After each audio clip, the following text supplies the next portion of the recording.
Chapter 3. At 12:30 next day, Lord Henry Wotton strolled from Curzon Street over to the Albany to call on his uncle, Lord Fermor, a genial, if somewhat rough-mannered old bachelor, whom the outside world called selfish, because it derived no particular benefit from him, but who was considered generous by society, as he fed the people who amused him.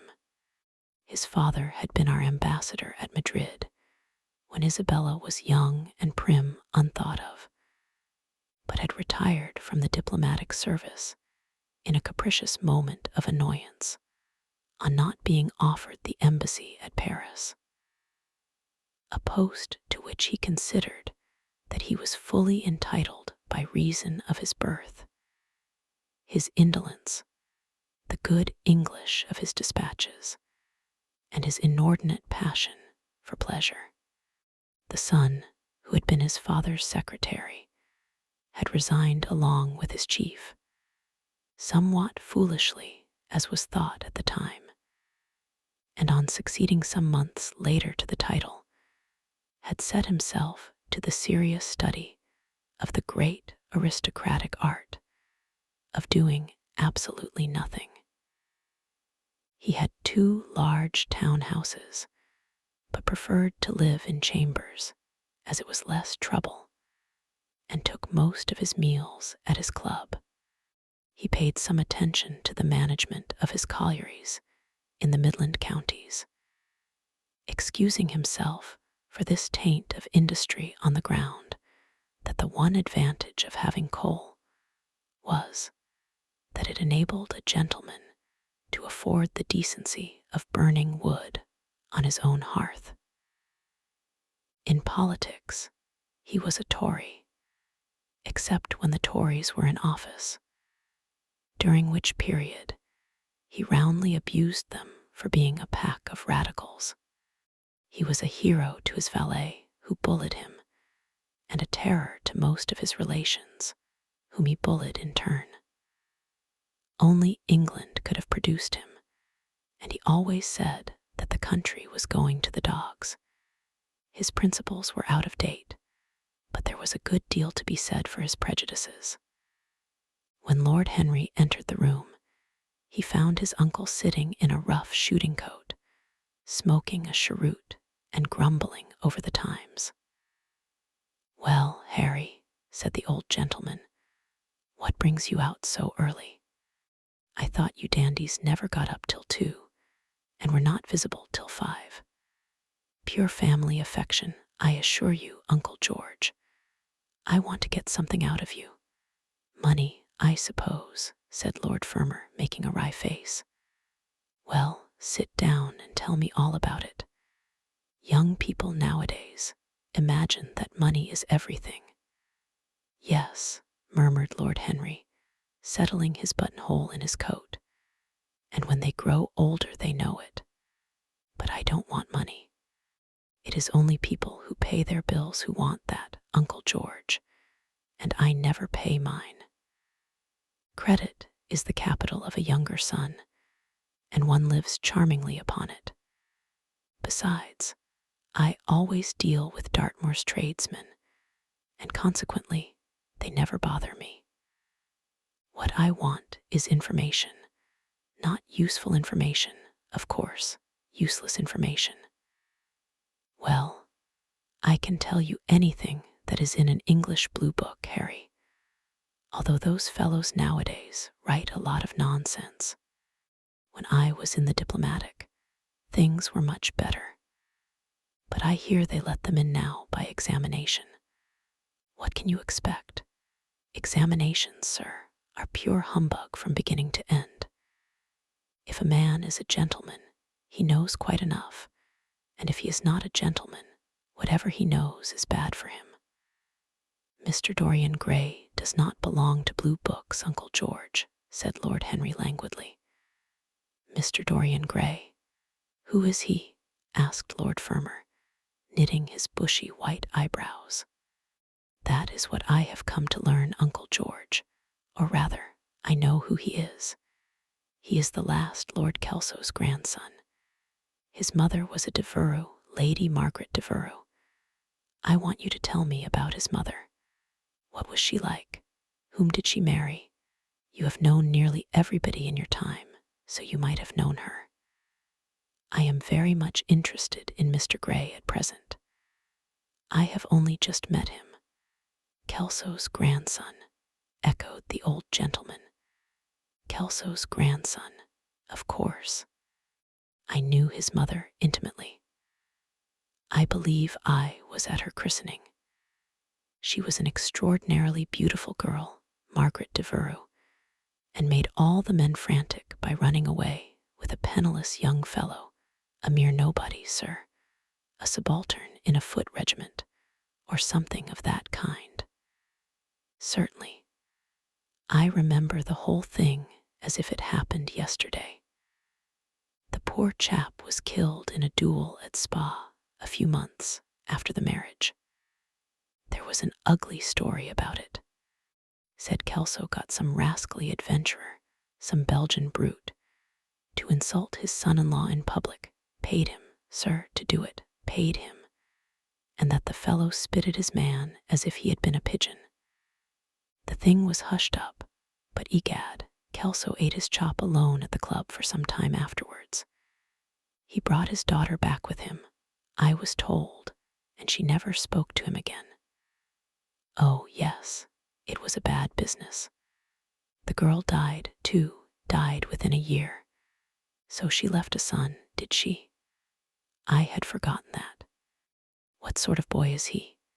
If he is like his mother, he must be a good-looking chap. He is very good-looking, assented Lord Henry. I hope he will fall into proper hands, continued the old man. He should have a pot of money waiting for him if Kelso did the right thing by him. His mother had money, too. All the Selby property came to her through her grandfather. Her grandfather hated Kelso, thought him a mean dog. He was, too. Came to Madrid once when I was there. Egad, I was ashamed of him. The Queen used to ask me about the English noble who was always quarreling with the cabmen about their fares. They made quite a story of it. I didn't dare show my face at court for a month. I hope he treated his grandson better than he did the Jarvies. I don't know, answered Lord Henry. I fancy that the boy will be well off. He is not of age yet. He has Selby, I know, he told me so. And his mother was very beautiful. Margaret Devereux was one of the loveliest creatures I ever saw, Harry. What on earth induced her to behave as she did, I never could understand. She could have married anybody she chose. Carlington was mad after her. She was romantic, though. All the women of that family were. The men were a poor lot, but egad, the women were wonderful. Carlington went on his knees to her, told me so himself. She laughed at him, and there wasn't a girl in London at the time who wasn't after him. And by the way, Harry, talking about silly marriages, what is this humbug your father tells me about Dartmoor wanting to marry an American? Ain't English girls good enough for him? It is rather fashionable to marry Americans just now, Uncle George. I'll back English women against the world, Harry, said Lord Fermor, striking the table with his fist. The betting is on the Americans. They don't last, I am told, muttered his uncle. A long engagement exhausts them, but they are capital at a steeplechase. They take things flying. I don't think Dartmoor has a chance. Who are her people? Grumbled the old gentleman. Has she got any? Lord Henry shook his head. American girls are as clever at concealing their parents as English women are at concealing their past, he said, rising to go. They are pork packers, I suppose. I hope so, Uncle George, for Dartmoor's sake. I am told that pork packing is the most lucrative profession in America after politics. Is she pretty? She behaves as if she was beautiful. Most American women do. It is the secret of their charm. Why can't these American women stay in their own country? They are always telling us that it is the paradise for women. It is. That is the reason why, like Eve, they are so excessively anxious to get out of it, said Lord Henry. Goodbye, Uncle George. I shall be late for lunch if I stop any longer. Thanks for giving me the information I wanted. I always like to know everything about my new friends and nothing about my old ones. Where are you lunching, Harry? At Aunt Agatha S. I have asked myself and Mr. Gray. He is her latest protege. Humph, tell your Aunt Agatha, Harry, not to bother me any more with her charity appeals. I am sick of them. Why, the good woman thinks that I have nothing to do but to write checks for her silly fads. All right, Uncle George, I'll tell her, but it won't have any effect. Philanthropic people lose all sense of humanity. It is their distinguishing characteristic. The old gentleman growled approvingly and rang the bell for his servant. Lord Henry passed up the low arcade into Burlington Street and turned his steps in the direction of Berkeley Square. So that was the story of Dorian Gray's parentage. Crudely as it had been told to him, it had yet stirred him by its suggestion of a strange, almost modern romance. A beautiful woman risking everything for a mad passion. A few wild weeks of happiness cut short by a hideous, treacherous crime. Months of voiceless agony, and then a child born in pain. The mother snatched away by death, the boy left to solitude, and the tyranny of an old and loveless man. Yes, it was an interesting background. It posed the lad, made him more perfect, as it were. Behind every exquisite thing that existed, there was something tragic. Worlds had to be in travail, that the meanest flower might blow. And how charming he had been at dinner the night before, as with startled eyes and lips parted in frightened pleasure, he had sat opposite to him at the club. The red candle shades, staining to a richer, rose the wakening wonder of his face. Talking to him was like playing upon an exquisite violin. He answered to every touch and thrill of the bow. There was something terribly enthralling in the exercise of influence. No other activity was like it. To project one's soul into some gracious form and let it tarry there for a moment. To hear one's own intellectual views echoed back to one with all the added music of passion and youth. To convey one's temperament into another as though it were a subtle fluid or a strange perfume. There was a real joy in that, perhaps the most satisfying joy left to us in an age so limited and vulgar as our own, an age grossly carnal in its pleasures and grossly common in its aims. He was a marvelous type, too, this lad, whom by so curious a chance he had met in Basil's studio, or could be fashioned into a marvelous type, at any rate. Grace was his, and the white purity of boyhood, and beauty such as old Greek marbles kept for us. There was nothing that one could not do with him. He could be made a Titan or a toy. What a pity it was that such beauty was destined to fade. And Basil, from a psychological point of view, how interesting he was.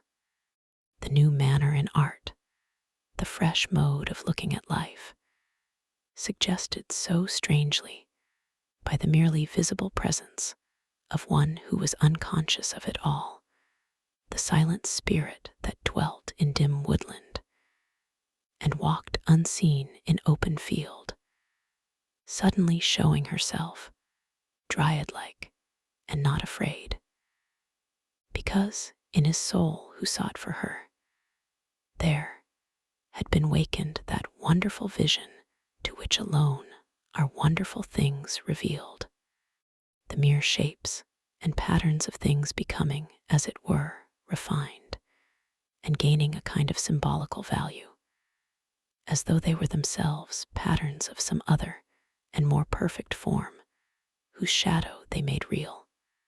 How strange it all was. He remembered something like it in history. Was it not Plato, that artist in thought, who had first analyzed it? Was it not Buonarroti who had carved it in the colored marbles of a sonnet sequence? But in our own century, it was strange. Yes, he would try to be to Dorian Gray what, without knowing it, the lad was to the painter who had fashioned the wonderful portrait. He would seek to dominate him, had already, indeed, half done so. He would make that wonderful spirit his own. There was something fascinating in this son of love and death. Suddenly he stopped and glanced up at the houses. He found that he had passed his aunt's some distance, and smiling to himself, turned back. When he entered the somewhat somber hall, the butler told him that they had gone in to lunch. He gave one of the footmen his hat and stick and passed into the dining room. "Late as usual, Harry," cried his aunt, shaking her head at him. He invented a facile excuse, and having taken the vacant seat next to her, looked round to see who was there. Dorian bowed to him shyly from the end of the table, a flush of pleasure stealing into his cheek. Opposite was the Duchess of Harley, a lady of admirable good nature and good temper, much liked by everyone who knew her, and of those ample architectural proportions that in women who are not duchesses are described by contemporary historians as stoutness. Next to her sat, on her right, Sir Thomas Burden, a radical member of Parliament who followed his leader in public life, and in private life followed the best cooks, dining with the Tories and thinking with the Liberals, in accordance with a wise and well-known rule. The post on her left was occupied by Mr. Erskine of Treadley, an old gentleman of considerable charm and culture, who had fallen, however, into bad habits of silence, having, as he explained once to Lady Agatha, said everything that he had to say before he was 30. His own neighbor was Mrs. Vandeleur, one of his aunt's oldest friends, a perfect saint amongst women, but so dreadfully dowdy that she reminded one of a badly bound hymn book. Fortunately for him, she had on the other side Lord Fodle, a most intelligent middle-aged mediocrity, as bald as a ministerial statement in the House of Commons, with whom she was conversing in that intensely earnest manner which is the one unpardonable error, as he remarked once himself, that all really good people fall into, and from which none of them ever quite escape. "We are talking about poor Dartmoor, Lord Henry," cried the Duchess, nodding pleasantly to him across the table. "Do you think he will really marry this fascinating young person? I believe she has made up her mind to propose to him, Duchess." "How dreadful!" exclaimed Lady Agatha. "Really, someone should interfere. I am told, on excellent authority, that her father keeps an American dry goods store," said Sir Thomas Burden, looking supercilious. "My uncle has already suggested pork packing Sir Thomas. Dry goods. What are American dry goods? Asked the Duchess, raising her large hands in wonder and accentuating the verb. American novels, answered Lord Henry, helping himself to some quail. The Duchess looked puzzled. Don't mind him, my dear, whispered Lady Agatha. He never means anything that he says. When America was discovered, said the Radical member, and he began to give some wearisome facts. Like all people who try to exhaust a subject, he exhausted his listeners. The Duchess sighed and exercised her privilege of interruption. I wish to goodness it never had been discovered at all, she exclaimed. Really, our girls have no chance nowadays. It is most unfair. Perhaps, after all, America never has been discovered, said Mr. Erskine. I myself would say that it had merely been detected. Oh, but I have seen specimens of the inhabitants, answered the Duchess vaguely. I must confess that most of them are extremely pretty, and they dress well, too. They get all their dresses in Paris. I wish I could afford to do the same. They say that when good Americans die they go to Paris, chuckled Sir Thomas, who had a large wardrobe of Humour's cast-off clothes. Really? And where do bad Americans go to when they die? Inquired the Duchess. They go to America, murmured Lord Henry. Sir Thomas frowned. I am afraid that your nephew is prejudiced against that great country, he said to Lady Agatha. I have travelled all over it in cars provided by the directors, who, in such matters, are extremely civil. I assure you that it is an education to visit it. But must we really see Chicago in order to be educated? Asked Mr. Erskine plaintively. I don't feel up to the journey. Sir Thomas waved his hand. Mr. Erskine of Treadley has the world on his shelves. We practical men like to see things, not to read about them. The Americans are an extremely interesting people. They are absolutely reasonable. I think that is their distinguishing characteristic. Yes, Mr. Erskine, an absolutely reasonable people. I assure you there is no nonsense about the Americans. How dreadful, cried Lord Henry.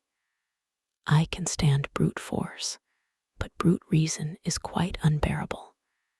There is something unfair about its use. It is hitting below the intellect. I do not understand you, said Sir Thomas, growing rather red. I do, Lord Henry, murmured Mr. Erskine, with a smile. Paradoxes are all very well in their way, rejoined the baronet. Was that a paradox? Asked Mr. Erskine. I did not think so. Perhaps it was. Well, the way of paradoxes is the way of truth. To test reality, we must see it on the tight rope. When the verities become acrobats, we can judge them. Dear me, said Lady Agatha, how you men argue. I am sure I never can make out what you are talking about. Oh, Harry, I am quite vexed with you. Why do you try to persuade our nice Mr. Dorian Gray to give up the East End? I assure you he would be quite invaluable. They would love his playing. I want him to play to me, cried Lord Henry, smiling, and he looked down the table and caught a bright answering glance. But they are so unhappy in Whitechapel, continued Lady Agatha. I can sympathize with everything except suffering, said Lord Henry, shrugging his shoulders. I cannot sympathize with that. It is too ugly, too horrible, too distressing. There is something terribly morbid in the modern sympathy with pain. One should sympathize with the color, the beauty, the joy of life. The less said about life's sores, the better. Still, the East End is a very important problem, remarked Sir Thomas, with a grave shake of the head. Quite so, answered the young lord. It is the problem of slavery, and we try to solve it by amusing the slaves." The politician looked at him keenly. "What change do you propose, then?" he asked. Lord Henry laughed. "I don't desire to change anything in England except the weather," he answered. "I am quite content with philosophically contemplation. But as the 19th century has gone bankrupt through an overexpenditure of sympathy, I would suggest that we should appeal to science to put us straight. The advantage of the emotions is that they lead us astray, and the advantage of science is that it is not emotional. But we have such grave responsibilities," ventured Mrs. Vandeleur timidly. "Terribly grave," echoed Lady Agatha. Lord Henry looked over at Mr. Erskine. "Humanity takes itself too seriously. It is the world's original sin. If the caveman had known how to laugh, history would have been different." "You are really very comforting," warbled the Duchess. "I have always felt rather guilty when I came to see your dear aunt, for I take no interest at all in the East End. For the future, I shall be able to look her in the face without a blush." "A blush is very becoming, Duchess," remarked Lord Henry. "Only when one is young," she answered. "When an old woman like myself blushes, it is a very bad sign. Ah, Lord Henry, I wish you would tell me how to become young again." He thought for a moment. "Can you remember any great error that you committed in your early days, Duchess?" he asked, looking at her across the table. "A great many, I fear," she cried. "Then commit them over again," he said gravely. "To get back one's youth, one has merely to repeat one's follies." "A delightful theory," she exclaimed. "I must put it into practice." "A dangerous theory," came from Sir Thomas's tight lips. Lady Agatha shook her head, but could not help being amused. Mr. Erskine listened. "Yes," he continued, "that is one of the great secrets of life. Nowadays, most people die of a sort of creeping common sense, and discover when it is too late that the only things one never regrets are one's mistakes." A laugh ran round the table. He played with the idea and grew willful, tossed it into the air and transformed it, let it escape and recaptured it, made it iridescent with fancy, and winged it with paradox. The praise of folly, as he went on, soared into a philosophy, and philosophy herself became young, and catching the mad music of pleasure, wearing, one might fancy, her wine-stained robe and wreath of ivy, danced like a bacchante over the hills of life, and mocked the slow Silenus for being sober. Facts fled before her like frightened forest things.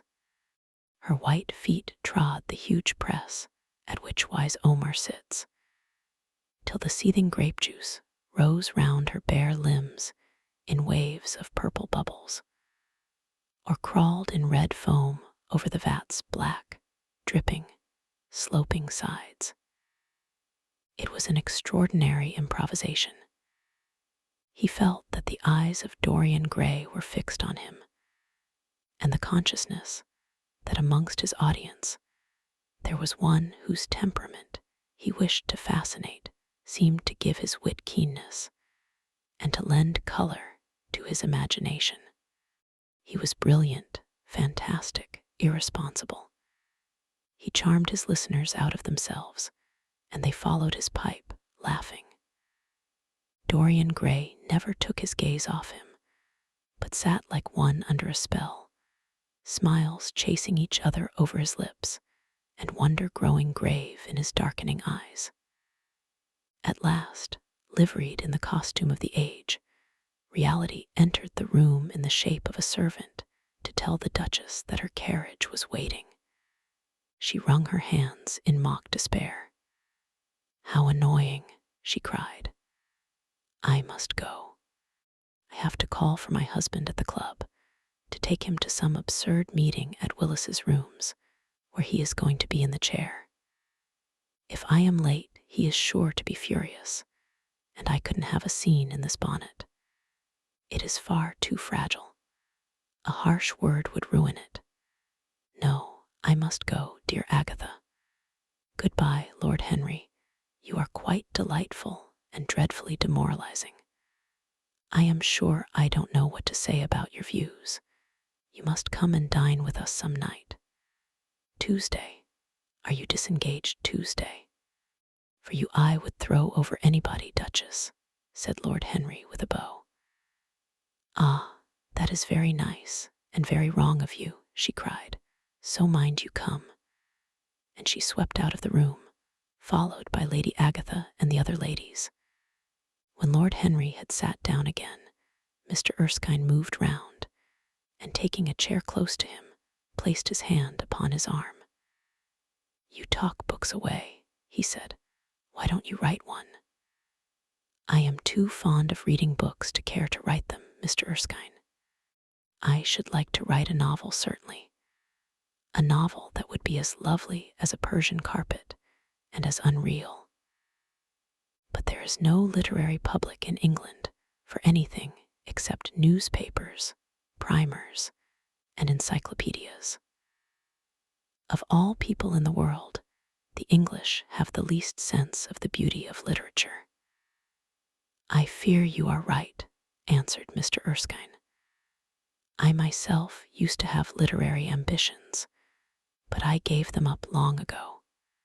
And now, my dear young friend, if you will allow me to call you so, may I ask if you really meant all that you said to us at lunch?" "I quite forget what I said," smiled Lord Henry. "Was it all very bad? Very bad indeed. In fact, I consider you extremely dangerous, and if anything happens to our good Duchess, we shall all look on you as being primarily responsible. But I should like to talk to you about life. The generation into which I was born was tedious. Some day, when you are tired of London, come down to Treadley and expound to me your philosophy of pleasure over some admirable Burgundy I am fortunate enough to possess. I shall be charmed. A visit to Treadley would be a great privilege. It has a perfect host and a perfect library."